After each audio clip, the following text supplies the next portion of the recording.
Hello friends, ഇന്ന് നമുക്ക് അടിപൊളി ടേസ്റ്റുള്ള ഒരു എഗ് ബുർജി ഉണ്ടാക്കിയാലോ. ചപ്പാത്തിൻ്റെ കൂടെയും ചോറിൻ്റെ കൂടെയൊക്കെ നല്ല കോമ്പിനേഷനാണ്. എല്ലാവരും ഇതൊന്ന് ട്രൈ ചെയ്ത് നോക്കണേ. ആദ്യമായിട്ടാണ് വീഡിയോസ് കാണുന്നതെങ്കിൽ ഒന്ന് സപ്പോർട്ട് ചെയ്യണേ ഫ്രണ്ട്സ്. ഇനി ഇതിലേക്ക് വേണ്ട ഇൻഗ്രീഡിയൻസ് എന്തൊക്കെയാണെന്ന് നോക്കാം.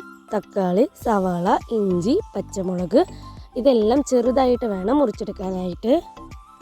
5 മുട്ട നന്നായി ബീറ്റ് ചെയ്ത് വെക്കുക. ഇനി ചീനച്ചട്ടിയിലേക്ക് എണ്ണ ഒഴിച്ചു കൊടുക്കാം. എണ്ണ ഒന്ന് ചൂടായി വരുമ്പോൾ ഇഞ്ചി ഇട്ട് കൊടുക്കാം.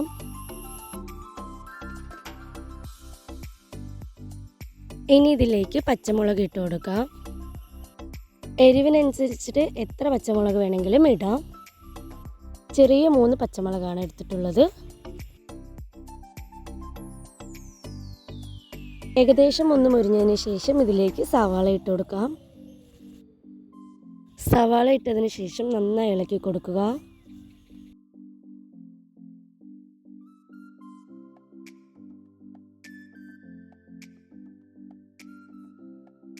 ഇതുപോലെ ഉള്ളി നന്നായി വഴണ്ട് വന്നിരിക്കണം.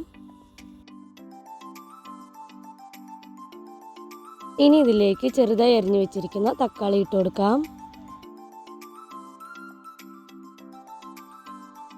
തക്കാളി ഇട്ടതിന് ശേഷം കൂടുതലായിട്ട് വതങ്ങേണ്ട ആവശ്യമില്ല.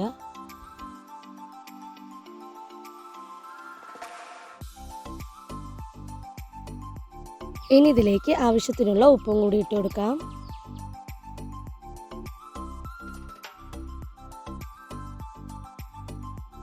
ഇനി ഇതിലേക്ക് ആവശ്യമുള്ള പൊടികൾ ചേർത്ത് കൊടുക്കാം.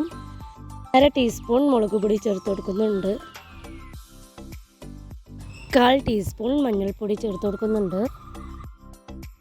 1/2 ടീസ്പൂൺ ഗരം മസാല. ഇനി പൊടികളുടെ പച്ചമണം മാറുന്നത് വരെ നന്നായി ഇളക്കി കൊടുക്കാം.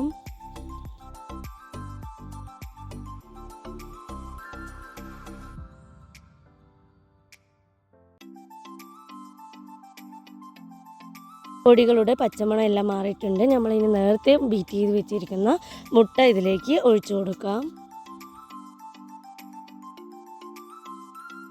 മുട്ട ഒഴിച്ചതിന് ശേഷം മീഡിയം ടു ഹൈ ഫ്ലെയിമിൽ വേണം ഇളക്കി കൊടുക്കാനായിട്ട്.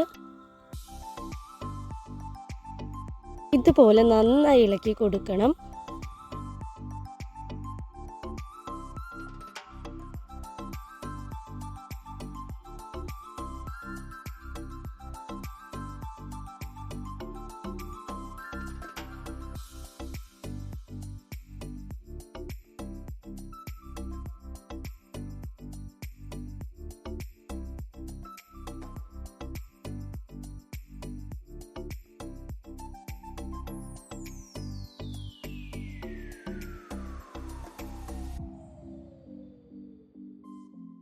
ഈസി ആൻഡ് ടേസ്റ്റി ആയിട്ടുള്ള എഗ് ബുർജി ഇവിടെ റെഡി ആയിട്ടുണ്ട്.